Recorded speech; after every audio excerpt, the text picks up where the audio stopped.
이스라엘에서 기쁜 소식이 전해졌습니다. 팔레스타인 무장 정파 하마스의 기습 공격으로 빼앗겼던 기지를 탈환하는 과정에서 그곳에 억류되어 있던 포로 250여 명을 구출하는 데 성공했다는 것인데요.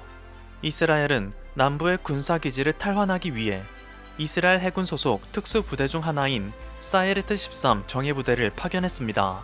사이레트 부대는 세계에서 가장 효율적인 대테러 부대 중 하나로 평가되고 있습니다. 전략적 정보를 얻기 위해 적의 전선 뒤에서 깊은 정찰을 수행하는 현장 정보 수집 부대.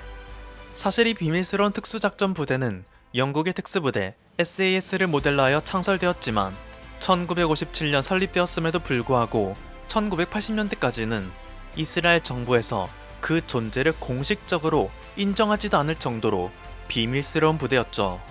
그리고 그동안 이집트, 레바논, 요르단, 우간다 등 각지에서 활약하며 정부가 공식 인정한 부대는 아니지만 전장에서는 다른 국가 대원들로부터 목격담만 쏟아지던 부대였습니다. 한 보고서에 따르면 사헤레트는 이스라엘 남부 네게브 사막 깊은 곳의 비밀기지에 본부를 두고 있으며 이곳에 입단하고 싶은 이들은 기본 훈련도 하기 전 혹독한 테스트를 거칩니다. 우리나라 특수부대에서 악명 높은 훈련으로 유명한 지옥주, 잠도 자지 않고 몇 날 며칠 동안 받는 스트레스 테스트가 사헤레트에서는 입단하기도 전 후보생들을 위해 준비되어 있죠. 네타냐후 총리의 독재로 인해 이스라엘 내부가 상당히 혼란스러운 상태가 되어 있기 때문에 사헤레트 역시 적시의 임무를 부여받지 못해 하마스에게 뚫리게 되자 이들은 이를 갈고 하마스를 향한 반격을 계획한 것으로 알려지고 있습니다. 인질 납치가 발생하자마자 사헤레트는 하마스의 전력을 모두 파악하여 인질 탈환 계획을 설정했습니다.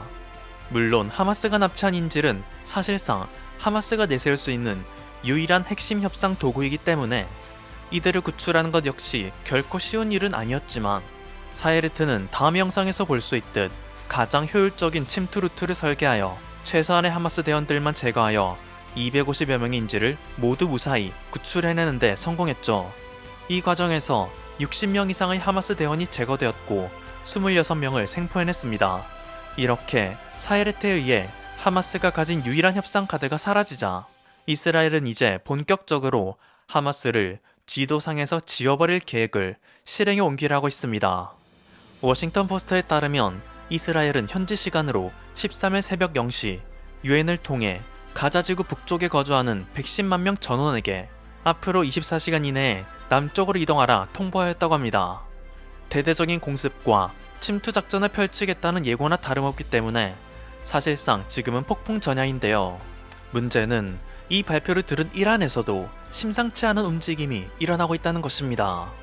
알자지라 방송은 레바논의 수도 베이루트에 도착한 이란 외무장관의 발언 내용을 단독 보도하였습니다.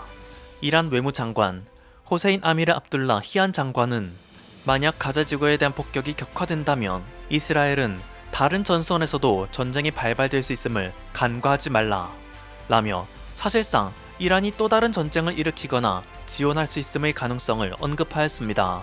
알자지라는 레바논의 무장한 헤즈볼라 민병대가 이스라엘과 하마스의 전쟁에 참여한다면 중동의 지형을 바꿀 전투의 방향이 결정될 수 있다 평가했습니다. 헤즈볼라는 하마스보다 훨씬 강력하며 이스라엘의 거의 모든 곳을 타격할 수 있는 수만 개의 로켓과 미사일을 보유하고 있기 때문에 전투의 방향을 결정한다는 표현을 한 것이겠죠. 헤즈볼라는 시아파 이슬람주의 정당으로서 군벌로 시작하여 군벌로 끝나는 사실상 테러 단체입니다.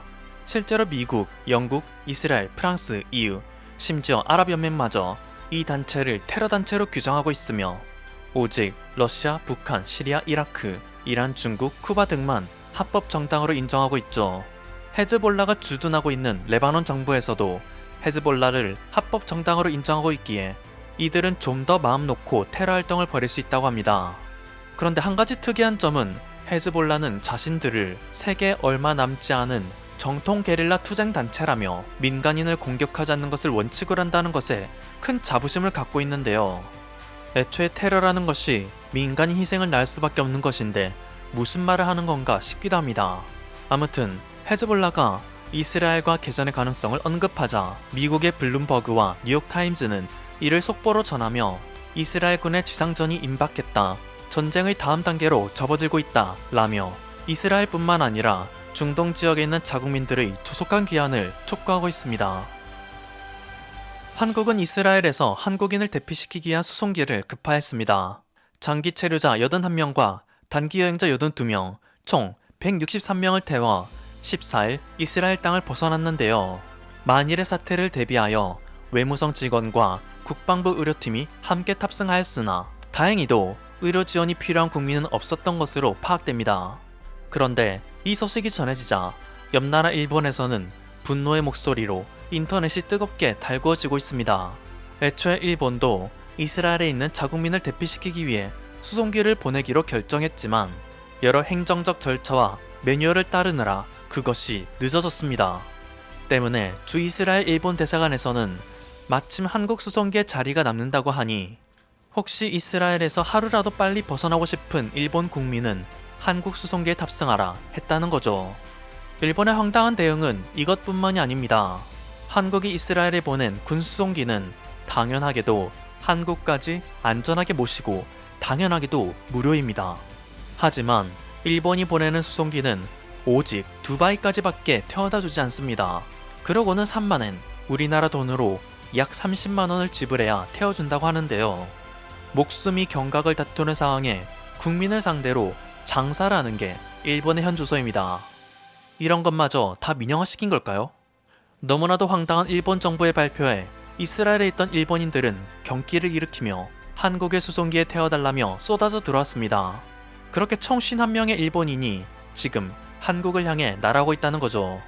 소식을 들은 일본의 네티즌들은 일본의 썩어 빠진 행정을 비판하는가 하면 한국은 올해 초 수단에서도 일본인 구출을 도와줬다 라며 한국을 찬양하고 있습니다.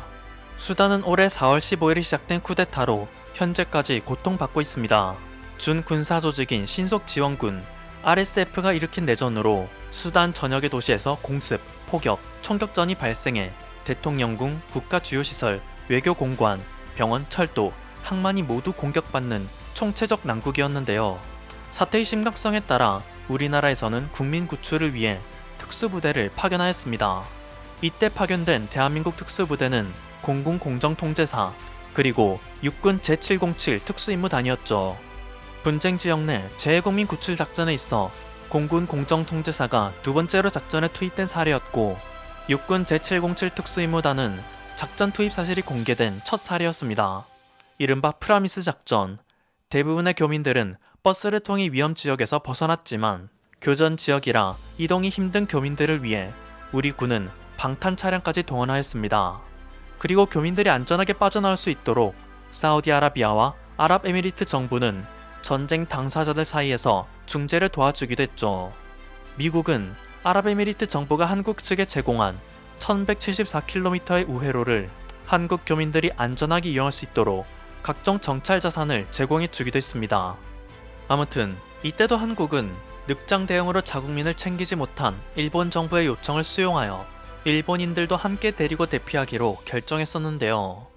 약속 시간이 지났는데도 일본인들이 약속 장소에 모이지 않자 한국은 방탄차를 몰고 다니며 직접 일본인들을 픽업하여 버스에 태워줬을 정도로 살신성인이었습니다. 때문에 일본의 기시다 후미오 총리는 해당 사실을 언급하며 한국에 깊은 감사를 표하기도 했죠.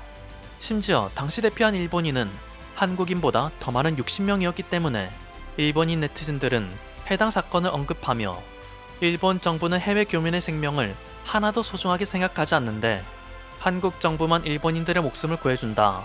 이번이 벌써 두 번째라니 놀라울 따름이다. 라는 반응을 보이고 있다는 것입니다. 지금까지 퍼플투브였습니다. 여러분의 구독과 좋아요 그리고 알림 설정은 콘텐츠 제작에 큰 힘이 됩니다. 감사합니다.